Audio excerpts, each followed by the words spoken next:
menjadi tekanan uap. Beneran titik beku. Dan tekanan osmosis pada telur. Terima kasih.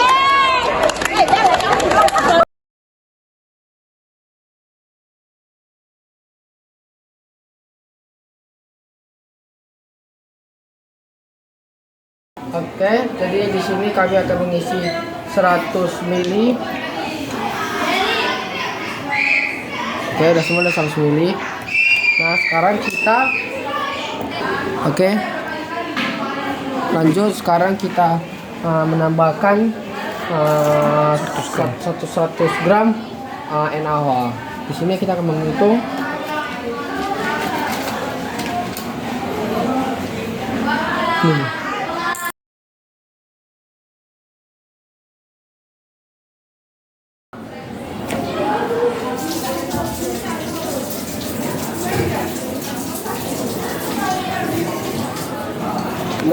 Tadi berapa? 67 ini. Hah? 67 kurang 41 berapa? 67 kurang 21. 46.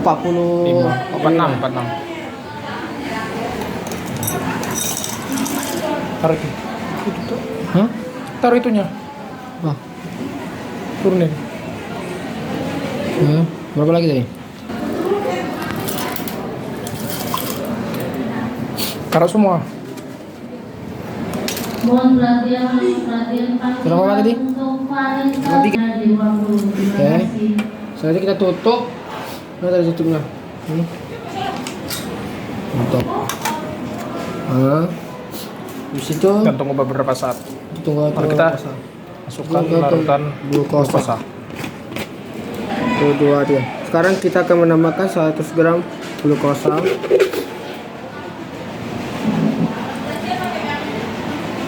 Waduh.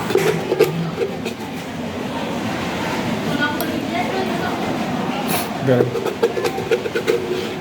Udah muat, udah cukup habis. Ini lagi gak? kurang ya.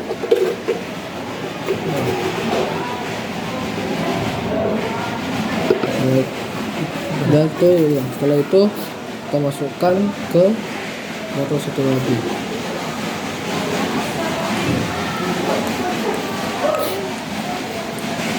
Nah, ini dikurangi karena akibat keterbatasan orang. Oke guys.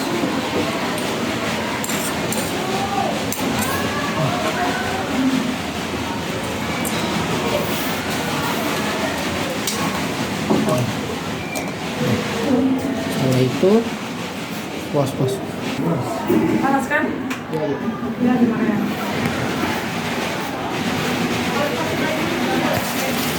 Lalu kita tunggu beberapa saat.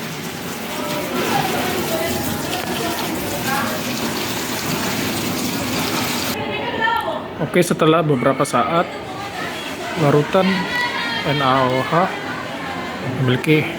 di wadahnya memiliki embun yang sangat banyak. Sedangkan larutan dengan larutan glukosa embunnya sedikit. Terakhir air tidak ada, terdapat embun menempel. Jadi melalui praktikum yang telah dilakukan, berikut beberapa kesimpulan yang dapat diambil. Antara lain, 1. Penambahan zat terlarut seperti glukosa dan NaOH dalam pelarut atau air akan menurunkan tekanan uap larutan. Hal ini menyebabkan penguapan larutan menjadi lebih lambat dibandingkan dengan pelarut murni. Sebagai akibatnya, jumlah butiran air atau embun pada tutup gelas yang berisi larutan lebih banyak dibandingkan dengan gelas yang berisi air murni. Yang kedua, larutan yang mengandung elektrolit seperti NaOH menunjukkan penguapan yang lebih cepat dibandingkan dengan larutan non-elektrolit seperti glukosa. Ini karena zat elektrolit terdisosiasi menjadi ion-ion yang dapat meningkatkan laju penguapan dan menghasilkan lebih banyak embun pada tutup gelas. Sebaliknya, zat non-elektrolit atau glukosa hanya terlarut tanpa membentuk ion, sehingga penguapannya sedikit lebih lambat.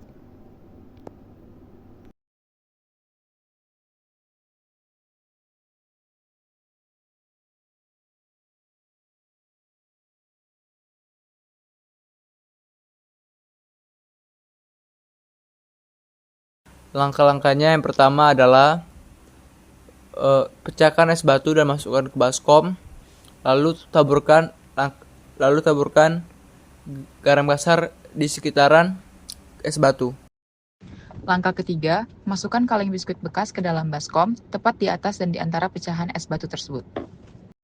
Lalu masukkan susu cair ke dalam kaleng biskuit bekas. Ini nyuruhnya 2. Kemudian tambahkan topping atau campuran seperti potongan wafer atau choco chips ke dalam kaleng biskuit bekas. Selanjutnya, larutkan 1 sendok makan gelatin bubuk ke dalam 100 ml air panas dan tambahkan larutan gelatin ke dalam kaleng biskuit bekas.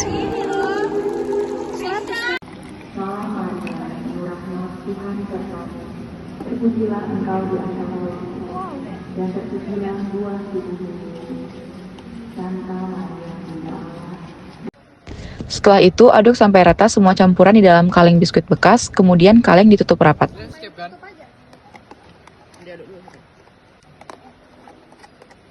Kalau udah es krim gini biasanya udah tamat ya?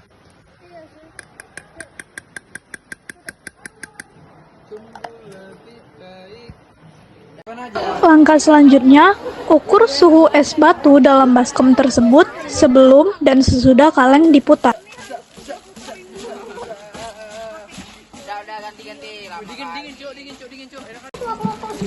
Putar kaleng biskuit bekas tersebut selama kira-kira 30 menit dan catat hasil yang terjadi.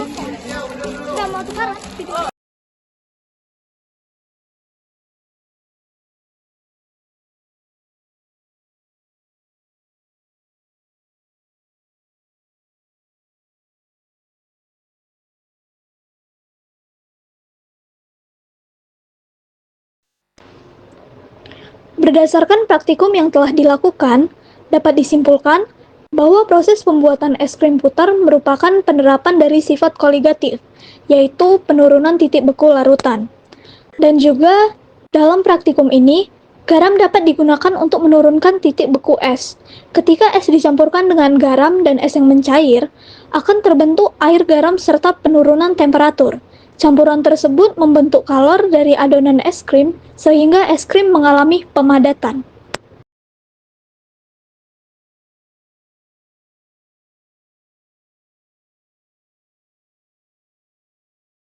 Nah, selanjutnya kita masuk ke langkah kerja. Di sini kita akan menentukan titik didih zat pelarut dan juga menentukan titik didih larutan gula dan garam. Nah, untuk menentukan titik didih zat pelarut, yang pertama kita akan memasukkan 100 ml air atau air secukupnya ke dalam gelas kimia 1. Lalu, kita akan menyalakan lilin menggunakan korek api ataupun mancis yang ada.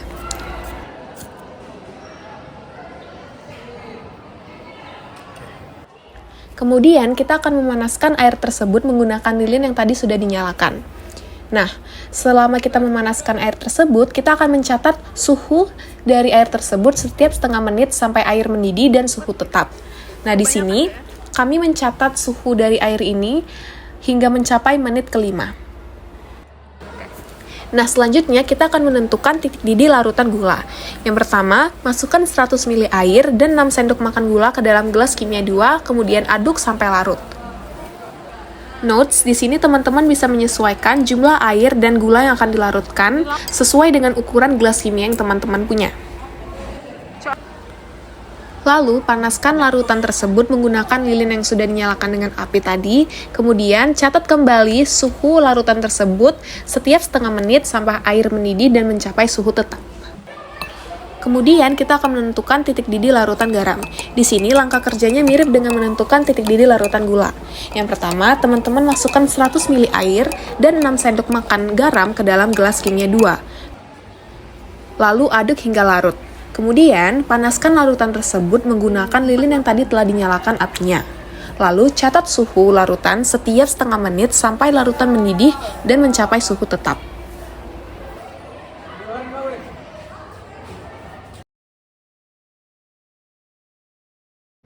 Kesimpulan dari praktikum ini, berdasarkan praktikum yang telah dilakukan, dapat disimpulkan bahwa pada percobaan ini kami mengetahui bahwa ketika air, larutan gula, larutan garam sudah mendidih, maka suhunya akan sulit naik atau bisa dikatakan konstan.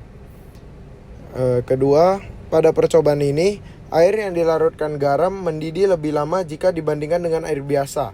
Hal ini dikarenakan ion garam terpisah dan mengganggu keteraturan molekul air. Akibatnya, diperlukan lebih banyak energi atau panas untuk membuat molekul air menguap dan mendidih. Air murni mendidih pada 100 derajat Celcius. Tetapi dengan adanya garam, titik didih ini meningkat. Jadi, air harus mencapai suhu lebih tinggi dari 100 derajat Celcius untuk mendidih. Hal ini juga berlaku pada larutan gula, di mana molekul gula yang berukuran besar akan menghalangi molekul air untuk menguap, sehingga larutan gula lebih lama mendidih dibanding air.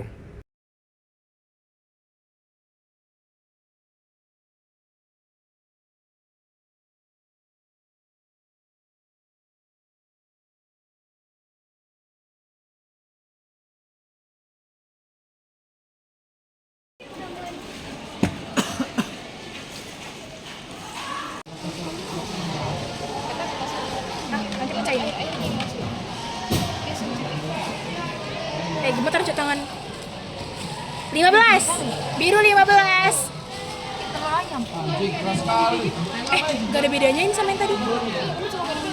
Alhamdulillah ada temannya Tuhan Yesus. Udah lama. Ini kecil kali. Udah lama. Ini cut aja ya. Oh, yang biru apa kalian? Saya udah lupa. Gula kayaknya. Garam. Sama, Cuk. 13. Sama, Cuk. Ada yang udah jadi nggak es krim nak bang? Pas ya itu? Pas.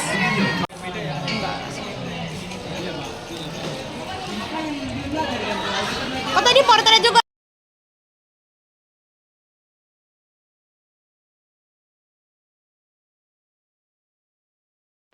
Nah, dari praktikum yang telah dilakukan, dapat diambil kesimpulan bahwa praktikum tekanan osmosis dapat dilakukan dengan menggunakan telur puyuh sebagai media dan dapat dilihat proses osmosis terjadi ketika air bergerak melintasi membran semi-permeabel yang ada pada kulit telur puyuh, menuju larutan dengan konsentrasi zat terlarut yang lebih tinggi. Tekanan osmosis dapat dilihat melalui perubahan diameter dan berat telur puyuh yang terendam dalam berbagai konsentrasi larutan. Sekian dari kami. Terima kasih.